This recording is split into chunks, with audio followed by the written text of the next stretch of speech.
All right. Welcome back to Florida Poly's Fall 2020 Game Expo.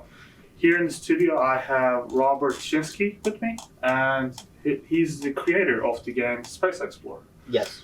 So, what is the game genre, and why did you choose it? So, Space Explorer is a first-person shooter, adventure type game. Mhm. So, essentially, what you do is you go through portals to each planet, and your goal is to harvest materials, kill the enemies that they have items as well that allow you to craft different items that allow you to move through different portals, defeat bosses, and then defeat the final boss of the game. All right. So, do you enjoy playing other games of this genre? Yeah, I tried to model it off of like No Man's Sky type of thing, Mhm. or more of a. If you've ever heard of Serious Sam from Crow Team, Mhm. it's sort of essentially like the same thing except with a resource harvesting aspect to it, where you're going around killing different enemies and you're just trying to survive. So, you mentioned No Man's Sky. Were there any other games that inspired you while making this game? As you can see, it's more of a different aspects from different types of games. So you got like the harvesting type thing with the pickaxe, so it's like a Minecraft with the inventory. I know No Man's Sky has a material harvesting, resource gathering thing as well. The first person shooter aspect is very relatable to the Serious Sam type game series that I used to play when I was a kid. Yeah. So, while making the game, did you run into any difficulties? Absolutely. There's a lot of things interconnecting on Unity that you don't really think of while you're coding. You can think it's the easiest project in the world, at least I did, as far as my idea wise and concept wise. When it came to implementation, that's where the biggest issues came from. Originally, I wanted to make spherical planets, but one of the components, part of Unity, is the nav mesh. And nav mesh, I found out the hard way, only works on the vertical Y axis. So if you have a planet or a 3D sphere, it won't cover the entire planet for your enemies or anything to move. So, how long did it take you to make this game? It took me probably about a month. I lots of nights of no sleep, especially last night, where it's multiple hours throughout the night and stuff like that. So yeah, probably about a month. I love the use of portals in the game. So, if I'm a new gamer, how challenging is it to play this game?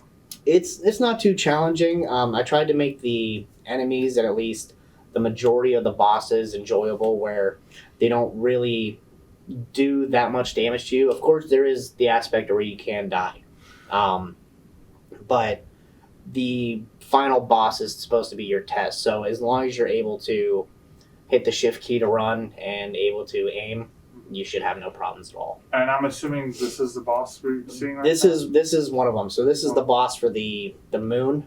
I tried to go off of 7 planets in the galaxy, right, or in the solar system, and so with these, you'll have a regular planet where you'll get your materials and you'll get your items from the enemies. Once you craft essentially your amulet or your key that you need, then you can go and you can fight a boss. Okay. And then there's 3 bosses total, each one getting more difficult and having more health as you go on. So, in a few sentences, if you could explain the purpose of the game, how would you explain it? So the purpose of the game is, for like a backstory, is you're a lone astronaut, right? Okay. And essentially you've been told that the planets in the surrounding solar system have been taken over, and your goal is to gather the materials to craft, like I said, the amulets and get these keys to where you could fight the one mega boss that has sort of been reigning over all the other planets and all the entire solar system. Okay. So you said it would be easy for a new player to pick up the game and start playing it. What would be the most challenging part if I was a new gamer? The most challenging part would probably be just the final boss, and more than likely, uh, making sure you understand all the controls. Um, there's not that many keys to hit, but it's definitely, as a new gamer, if you're not used to playing on the computer, if you're more of a Xbox or a PlayStation or even like a Wii type gamer, that transition to keyboard and mouse is definitely a little bit difficult and it takes a little bit of a learning curve. So I'm assuming you win the game by beating the final boss? Yes. Yes. So, are you planning on further developing this game? Yes. So I want to implement better UI, Yeah.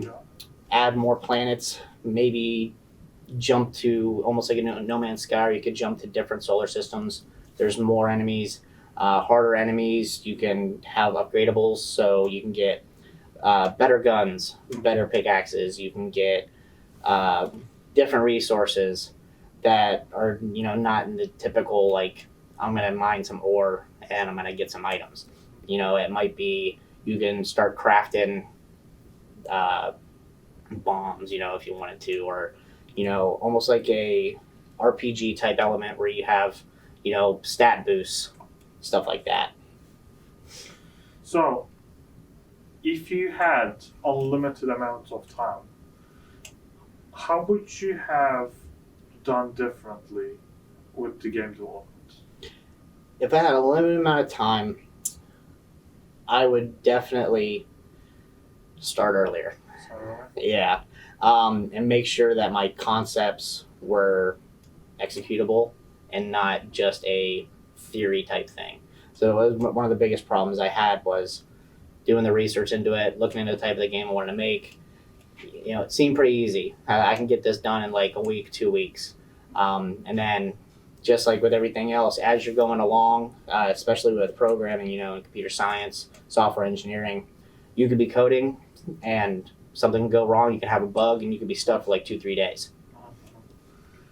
yeah, so obviously, one of the skills you need to become a better game developer is time management. Mhm. So, do you agree with that? Absolutely. Manage your time as much as you can.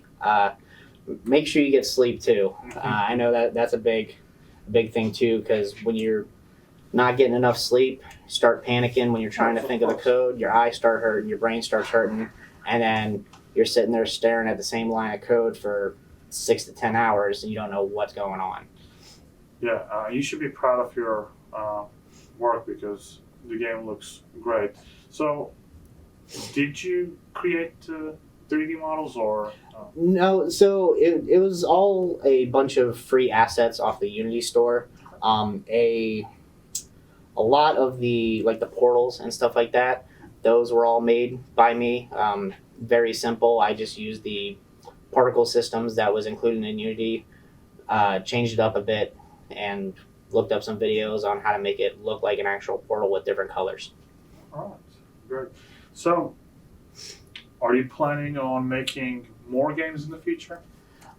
I'm not certain at this time. I know gaming has been a big hobby of mine in the past, but as I've gotten older and more responsibilities pile up, I just don't have the time to do them anymore. I definitely still do like games. I would like to further my programming skills with gaming. It's just as independent projects, I'm not too sure, just because of time and the skills needed. So, if you were to break down the responsibilities of making a game, Mm-hmm. how would you discuss? How would you break them down? So, first and foremost, it would be making sure you understand what type of engine you're using, or what kind of editor. So, if you're using the Unreal Engine, if you're using the Unity editor, make sure you know how those components work before you start working on a project. Because if you don't know how those components work, if you don't know how the editor runs, then you're going to have bugs and you're going to start having issues. So that'd be number one. Number two would be once you have an idea, sit down and plan it out. Make sure you go step by step, making sure you know every single feature you want, because scope creep is a big problem. I know when I was first starting developing the game, I got part of that scope creep where I was like, I want to add this, I want to add this, I want to add this, but I only had bits and pieces of each thing, but not one full thing. So take it one step at a time. Make sure you check off each checkbox of that game mechanic, and once you have that done, then you can start working on making it look good. Yeah, having a minimum viable product is very important when making games. Then building up on top of that is very important. And another tip to anyone that wants to become a game developer is it is important to be proactive when you're making a game rather than reactive, because when you run into those problems, it might be hard to fix them. So, is there anything else you want to talk about? I look forward to seeing the rest of the games here for the Game Expo. Make sure you check out each one, itch.io, for the Poly Game Expo. And like I said, if you want to get into game development, make sure your coding skills are up to par. Make sure you know those fundamentals, and make sure you're paying attention to all those basic classes, because once you become a senior like me and you're starting to take your capstone courses, all the work starts piling on. You get your internship, and then you find out real quick that some of the fundamentals that you passed up on, they're just not where they need to be, and you start screwing up, and you have a lot of sleepless nights. Definitely. I agree. All right, thank you, Robert. Yeah, thank you very much. Make sure to go on itch.io and play the game, Space Explorer, and give it a rating, and we will be right back. All right, thank you very much.